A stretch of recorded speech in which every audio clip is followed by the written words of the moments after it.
When I was 7, my father brought home a beautiful lady who gave me a box of mangoes. That day, my mother watched me happily eating those mangoes while she signed her name on the divorce papers. After that, she jumped off the roof of our building. From then on, mangoes became the nightmare of my life. So on my wedding day, I told my husband, Alan Holt, if you ever want a divorce, just give me a mango. Alan pulled me into his arms, quiet. From then on, mangoes became off limits for him too. On Christmas Eve of our 5th year of marriage, Alan's childhood sweetheart, Larissa Fenimore, left a mango on his desk at the office. The very same day, Alan announced he was cutting ties with Larissa and fired her from the company. That day, I truly believed he was the man I was meant to be with. Half a year later, I flew back from overseas, having just closed a partnership deal worth about $200 million.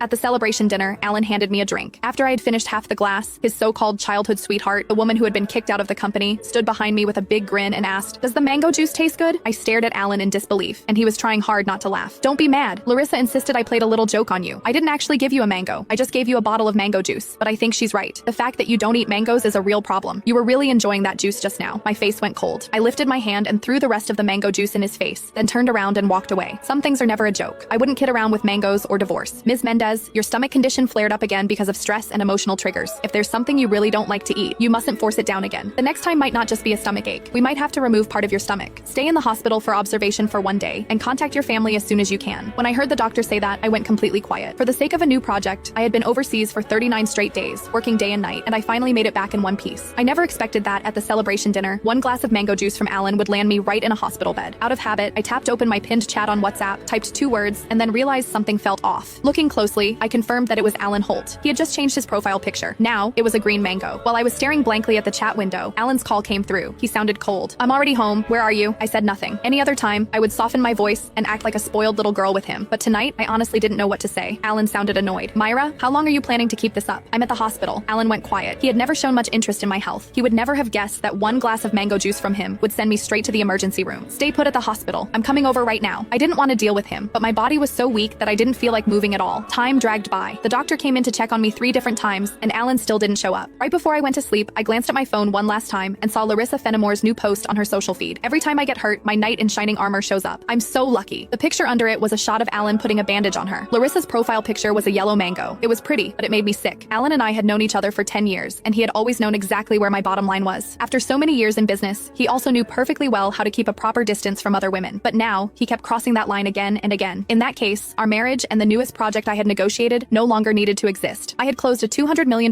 deal in West Arkin that could have changed the company's future, but at that moment, it didn't matter anymore. When I woke up the next morning, Alan hadn't sent a single message or made a single call. I wasn't even angry. After the follow-up check confirmed I was fine, I went straight home to a 5,300 square foot luxury villa that Alan and I had bought the previous year.